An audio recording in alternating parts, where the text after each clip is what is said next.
Hi YouTubers, this is Buddy coming at you another quick video on the 20-gallon tank build. I started to assemble the stand already. I was unable to videotape it and do it at the same time for one main reason. I do it by myself and I do it from a cell phone, so there's no way for me to prop up the phone and to be able to show you everything and make the video halfway decent. And trust me, I did attempt it, but it just did not come out good. So I figured I would just get the get the stand almost done, get the bare bones almost done, and then go through it, tell you how I did it, and give you some tips, some pointers, things like that. Now you see there's a little shim on the one foot. That's not due to one side being shorter than the other. That is because my floor in the dining room is extremely unlevel, and this tank is not staying here, but to make the tank level, I had to shim it for the time being because this floor is completely unlevel. Alright, so let's talk about this stand a little bit here. This is the sump that I'm going to be doing. I'll just touch on this really fast. As you can see, I have some glass panels in there. I started cutting one. I'll do a video on that. Basically what I'll do is I'll put the sump together and I'll show you complete. I'll show you how to cut a piece of glass. I'll talk about what I did, why I designed the sump this way, and things like that. Alright, so this is the bare bones of the stand. I wanted the stand to be slightly elevated, and when this is all boxed in, it's going to look really sharp. Now, as you can see, this is the bottom base of it, and it's slightly elevated off the ground to give me some legs. Now, I really like that. I wanted to give it a little bit more height. I made this stand actually 35 inches tall, and as you can see, I cut the stand. I made this a ½ inch shorter than the main aquarium, so when I put my trim on, the trim does not stick out past the stand, and I'll show you what I mean from the side shot. That is something that you make sure you account for if that's something you want to do. But if I would have made the top piece as wide as the tank, when I put my trim on here, it would have stuck out past the tank. And I want it to be flush with the tank, not stick out past the tank. So I had to make the top piece ½ inch shorter than the main tank. But the trim I'm using will still support this corner very well. And that's something, if you're going to attempt that, make sure that you are not just using some flimsy trim or something. Make sure it's something that's going to support your tank, because this has to support the front part of my aquarium. So I accounted for that. And one more thing is I put a lot of the screws on the outside so I could show you the way I screwed it and why I did the stagger the way I did. I'm going to throw one more in here, so I do a 3-pattern screw. Let me get this to focus a little better. Sorry guys, hold on. There we go.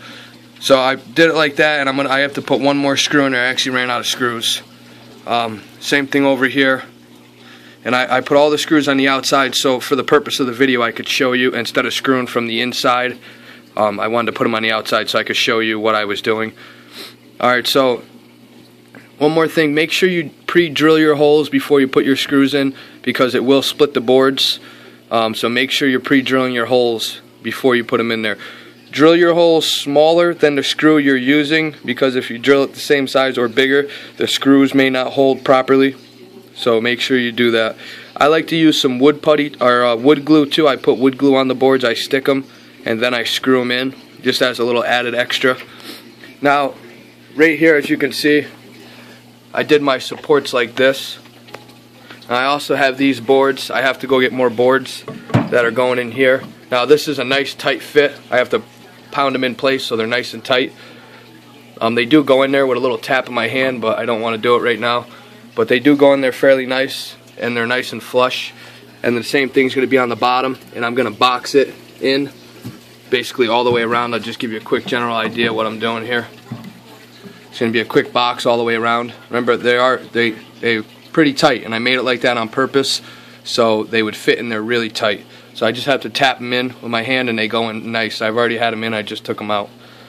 So all the way around, I'm going to box it in. Now basically what you do is you're going to build, this is a basic simple aquarium stand.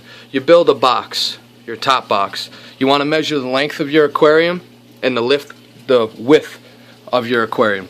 And you want to make sure that you account for the size of the boards you're using. These are not 2x4s, they're next size down. I think they consider them 2x2s. Not 100% sure on that, but I think they're considered 2x2s. But they're actually 2.5 by 1.5. Now, as you can see how I cut it? I made it a 1/2 inch short. That's so my trim goes on there, it sits flush. I didn't want the trim to sit out past the tank. I didn't want that because that would have looked funky. So account for that. Basically what happens is that I would have had to cut this board 9.5 inches. I cut it at 9 inches, compensated because this tank is 12.5 inches wide. So 3 inches on, these are 1.5 wide each one, so that's 3 inches. 9 inches on this gives me my 12 inches. I would have had to cut this at 12.5 to make it exactly the same size as the tank. But I didn't want that because my trim would have stuck out past the tank a 1/2 inch. And then simply I screwed the boards in here, down on the bottom, same thing like that. And then I will box this in to support it, to take the weight off the screws. It's a very simple thing to do, guys. It's not really hard at all. Like I said, I was going to do a video and show you step by step, but it's a very simple thing. It really doesn't take a whole lot of equipment or anything like that. And Home Depot, and I even think Lowe's does it too, they'll cut the wood for you. So you just go in there with the dimensions, the idea. Your legs are going to determine how long it is. So like I said, this tank is 35 inches tall, so the legs are 35 inches tall. Now the boxes are 30.25 inches long by 12 inches wide, because normally it should be 12.5, but I wanted mine to be flush with the trim I'm putting on there. So it's 12 inches wide. And that's essentially it. It's a very simple thing. Now, as you can see, I don't have any cross beams in here yet. Some cross supports. I'm going to put 2 in here, which really aren't needed, but I am going to do it. Now, on a bigger tank, they are needed. But on this 20-gallon aquarium, I could get away with it. But I'm going to put them in there just for support, just for my own personal peace of mind. And then after I do that, I always like to put a little bit of, probably about 1/4 inch to 1/2 inch foam on the bottom, which you can use styrofoam or whatever you want. I just like to do that just to take out any imperfections in the stand or the wood. The stand is 100% level, but there are imperfections in the wood. I mean, you're buying 2x4s or 2x2s, whatever, right off the shelf, and none of them are 100% straight. I looked for hours to get the best ones I could, and essentially these are the best ones I could find. So I do put the styrofoam in there just to take out the imperfections in the stand, so it doesn't put uneven stress on the aquarium. So it's a very simple thing to do. Now this is pretty much halfway, 3/4 of the way done. I still have to put some supports all the way around. I boxed these in, which it'll look really sharp when they're done. I'm probably not going to put doors on this tank because I want to have everything open, so for the video purposes you'll see the plumbing and everything better. Now I made this stand quite tall. As you can see, it's 35 inches tall. Now most people would not make an aquarium stand 35 inches tall, especially for a 20-gallon aquarium. But I'm sick of bending down to do maintenance on my tanks, and I am sick of not having enough room underneath there to run my plumbing and all my equipment.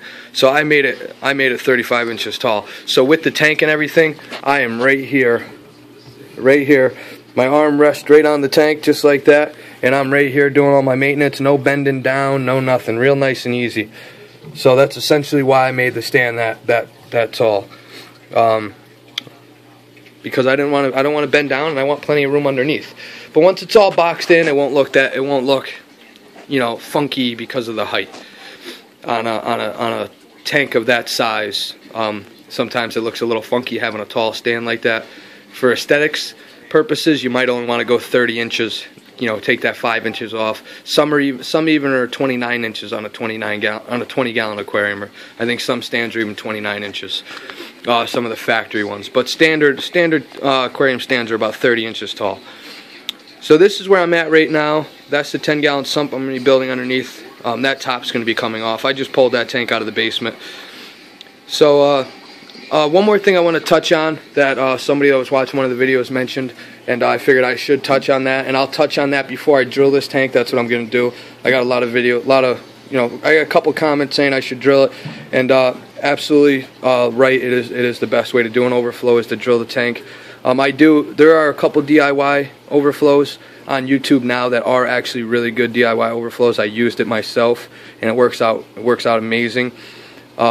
So I will show people how to assemble that just to do it anyways, just for the heck of it. I actually have one that I already had assembled that I took apart on my old tank. I will throw it back together and do a video on that, just so people know how to do it. It's a great overflow and it works amazing. The only problem is, and you could probably look it up online if you do DIY overflows on YouTube, you'll probably see it. You'll have a pipe that starts here to set your water line, and then it comes down, comes over, back up over the tank. You have your pipe in the back for your airflow, and then it comes back down in the back and comes back under. That's, you know, I'll show you, I'll explain that in more detail. But I wanted to talk about when you drill the tank, to make sure, when you're buying a tank, to make sure it's not tempered glass. In most cases, they should, if you're buying a new tank, it'll say tempered glass on bottom, tempered glass, do not drill. In most cases, it will say that. But if you're unsure, this aquarium is 100% glass. The bottom, everything's 100% glass. But if you're unsure about that, and you're still concerned about it, and there's not a sticker, and you're like, well, is it not? Contact the manufacturer. If you're buying a used tank and you can't contact the manufacturer because there's no stickers anymore, it's just an old tank, you don't know who made it, get yourself a pair of polarized lenses. Like most sunglasses are polarized lenses, or you can get these cheap 3D glasses that you get at the movie theater. They give them to you for free. Most of the time when you go see a 3D movie, I probably got 10 pairs of these laying around my house from me and my family seeing 3D movies. Get these and you put them on, you look at it, you'll see actually, look at it in, you know, have the light on in the room and look at it, and you'll actually see black lines or black little circle dots in the tank if it's tempered glass. If it's not, you won't see anything. So that's a quick way to tell if your tank's tempered or not tempered. And to check and see if your glasses are polarized, go out to your car and look at the back window. All back windows on newer cars are tempered glass.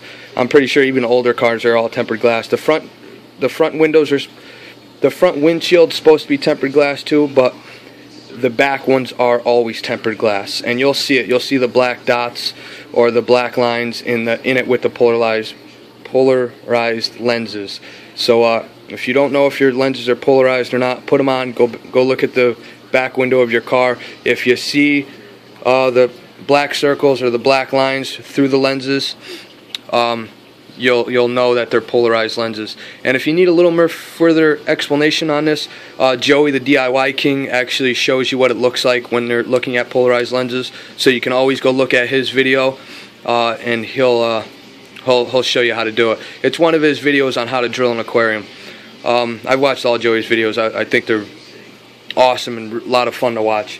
So that's a way you can definitely do it. But most cases, most 55-gallon aquariums are going to be tempered. Bottom glass is tempered, says do not drill. So you don't drill that pane of glass. But like I said, refer to the manufacturer or use the polarized lens trick. That works out really well. Make sure they're glass before you drill them, because you will shatter them. And I'll go over this again on the when I drill this. I have the drill bit coming in the mail with the overflow box and the bulkheads and all that. All right, guys. So this is the video on the first part of the aquarium stand build. On the next video, we'll be wrapping the stand and putting the rest of the supports in, and then we'll be drilling the tank, putting the overflow box in, and doing all the plumbing. And we're going to be finishing up the sump here pretty soon. I'm going to do a video on that. I got most of the glass already cut. I have some more to cut. So basically, I'll cut the glass, I'll assemble the sump, and then I will talk you guys through why I did what I did, how I did it, blah, blah, blah, and show you how to cut a piece of glass with a $5 glass cutter from Home Depot. Alright, guys, I wish I could have did a full video on how to build the stand step by step, but I was unable to do that considering I do this by myself from a cell phone. Alright, guys, so this is where I'm at right now in a 20-gallon build, and and we're also going to be painting the back of the tank too, painting it black. And after I drill it, I'll show you guys how to paint it and what type of paint to use. Alright, guys, this is Buddy signing out. Happy reefing.